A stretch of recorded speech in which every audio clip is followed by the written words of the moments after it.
Easy peasy lemon squeezy. Hey guys, welcome back to my channel, SR83 Vids, and I wanted to do this in one video, but it came out better, I think, to do it in two. This is the weekly weekend update, and we are at weekly weekend update number 4. I already did the review about The Walking Dead, and this too will be about Vikings episode 9 and Legion chapter 8. Both of season 1. Let's start off with Vikings.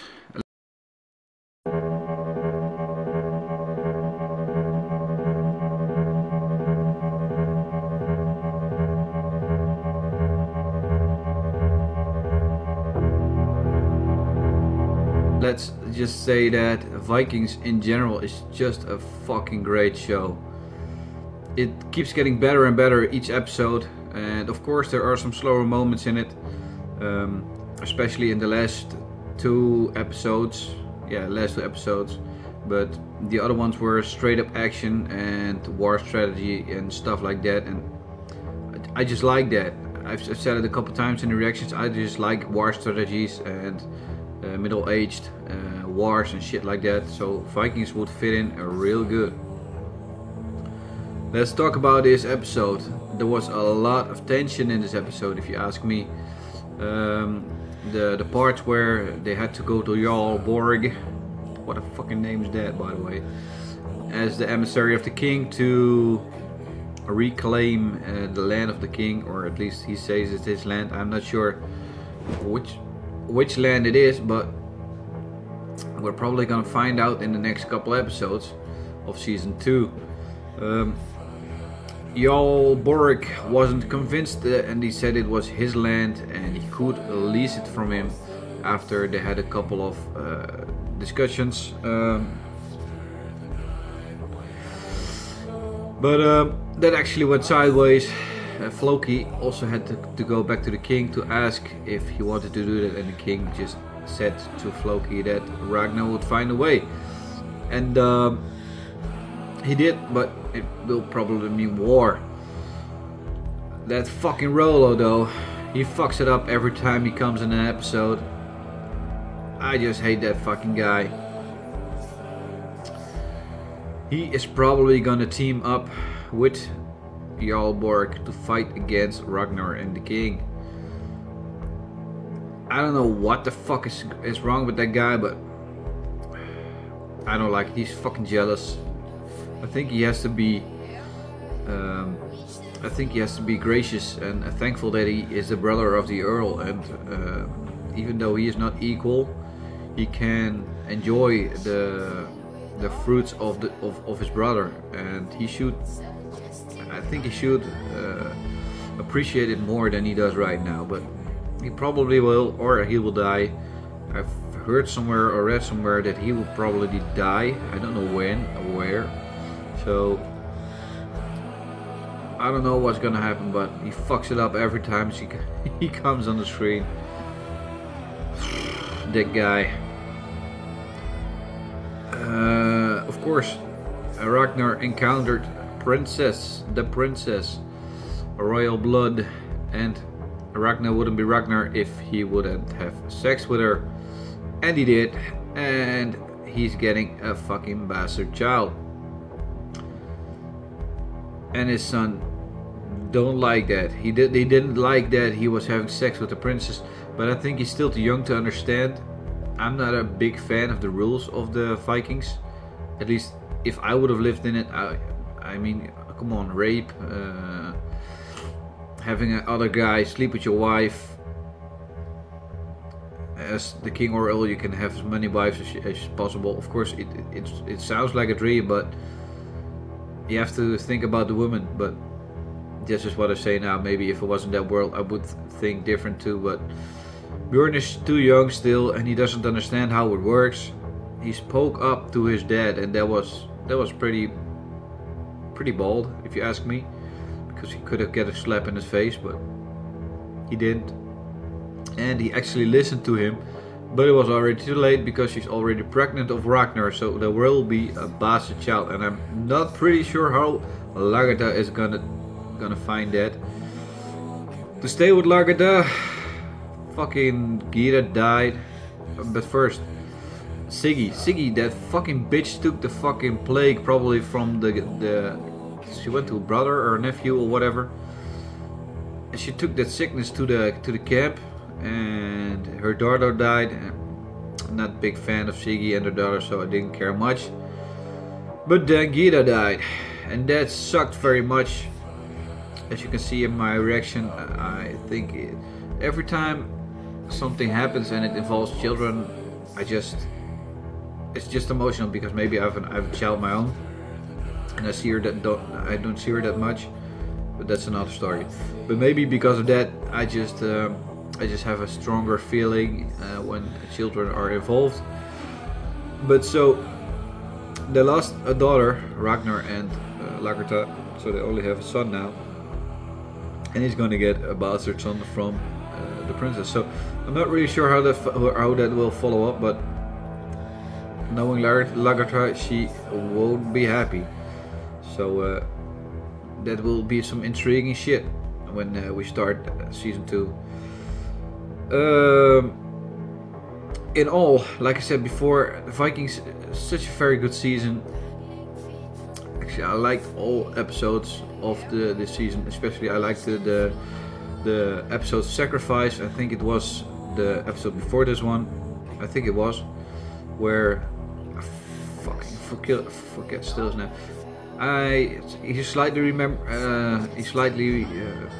remembers me of Woody Harrelson. Should look that up, because he looked a lot like Woody Harrelson. But I like that episode a lot. Just a respect for Ragnar that all his men have, and yeah, that was actually pretty good. I'm really looking forward to see season 2, and season 2 will be on a different day next week, and that will be on let me check that out, on the Wednesday. So it will not be on a Friday, but on a Wednesday, since I moved my schedule around a bit. Let's go into the review of Legion Chapter 8.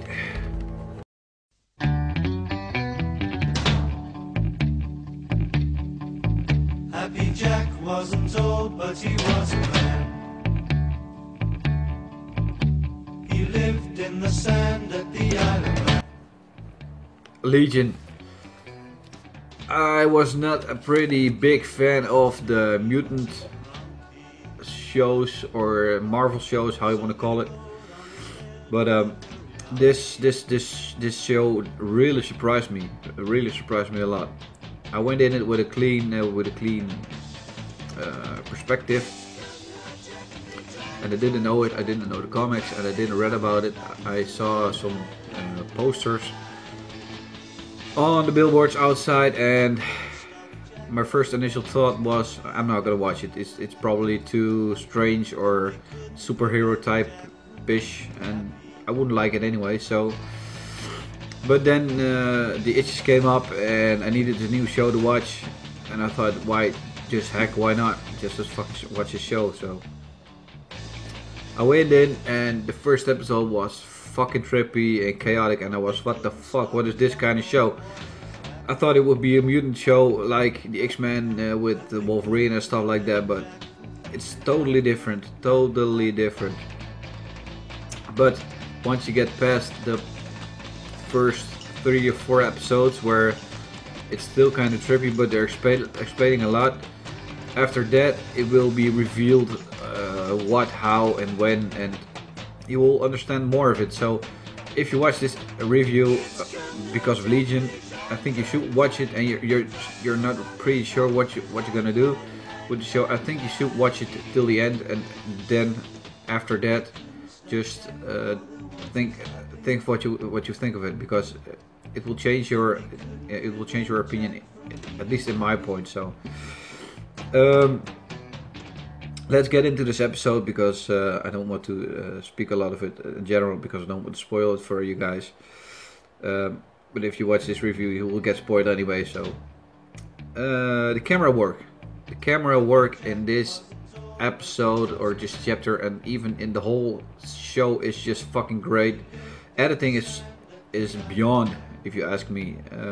I haven't seen that before. I'm not a big show watcher, TV show watcher, but I haven't seen this editing and this camera work ever, I think. I'm sorry, still a bit sniffy. So it's just great, and it shows a completely different perspective of this show and TV shows in general. So Lenny or Benny or Shadow King or the demon with the yellow eyes. The actress, she is such a great actress. She portrays this part of the character so good, and she keeps getting you intrigued every time she comes up. She's like a Rick from The Walking Dead, or a Ragnar or a Rollo from the Vikings. She is the co-head star probably of the show, and she's just a great actor. And the part she plays, it's a very strong person, and the mutant inside Lenny is, or at least the mutant is Lenny, but the mutant inside David is very powerful. The Shadow King is if you can't get it out, probably will be there. Like they said, it will erase you and it will take your place. It's such a great mutant. So, and David, how strong is he really? We saw a little bit of how strong he can be in the clash with Lenny. That was fucking pretty great clash, blue and fiery against each other. But how strong is he really, without the Shadow King in his head? I'm pretty curious. If it's the son of Professor X, I'm still pretty curious who his mom is, by the way. I think I haven't seen something about it. So how strong is he really? Do you guys know how strong he is? Maybe you can let it down in the comments below if you know a little bit more, without spoiling the show for me. What is about him and stuff like that. So yeah, that fight, that clash between Lenny and David was just epic. The way he swooped down from upstairs, from up to down, and they run into each other. I hope he can do different things than only run into another person and just drive the soul or the whatever out of it. But the suspense there was just great, and that made it the episode pretty much better. Yeah, Oliver, Miss Bird, Melanie, she woke him up, and Oliver is a pretty weird bird, I guess. They say he's probably like David. He's telepathic, and he has a weird shield wall from the music notes. He's a pretty mysterious and strange guy, but I think he will be playing a bigger role in the upcoming season, in the new season, because Lenny, when Sid entered the room where David was in the chair, she switched places with David, so the Shadow King entered Sid, and then it entered I think it's Carrie, or at least the fighter girl. And after that, after David threw him out, it went into Oliver, and Oliver just escaped.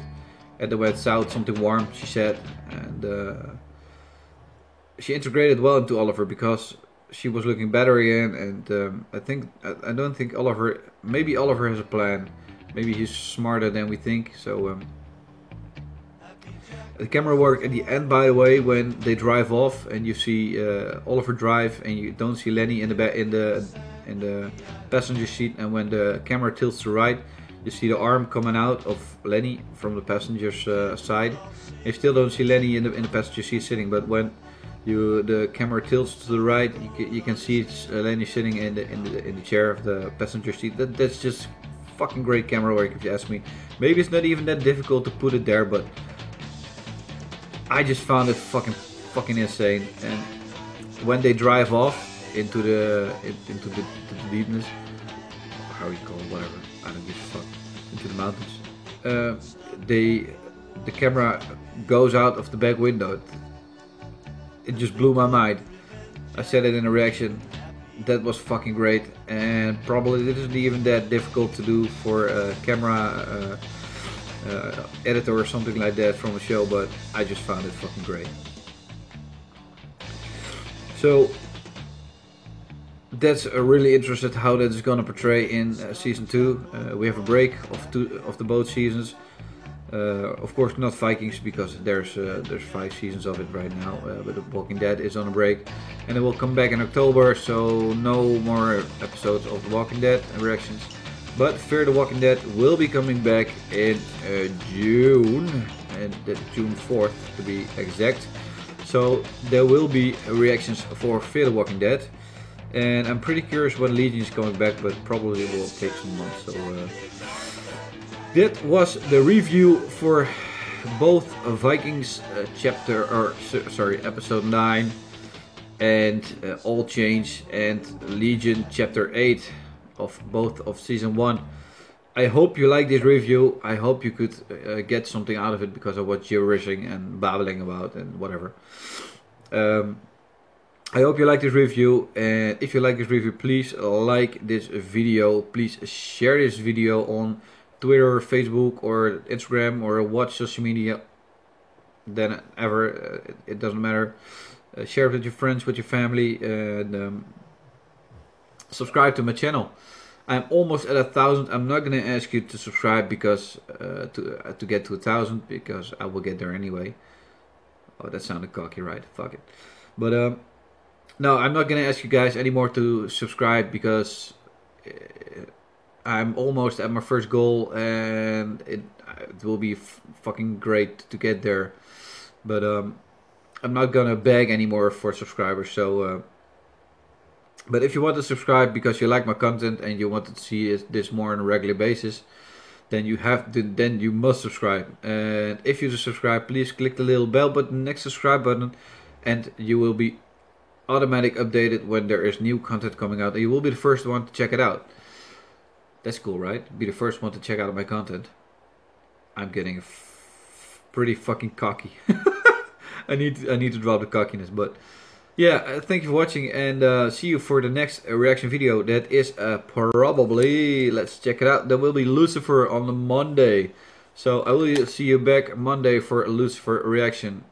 Thanks for watching. Have a great weekend, by the way. Thank you for watching, and ciao.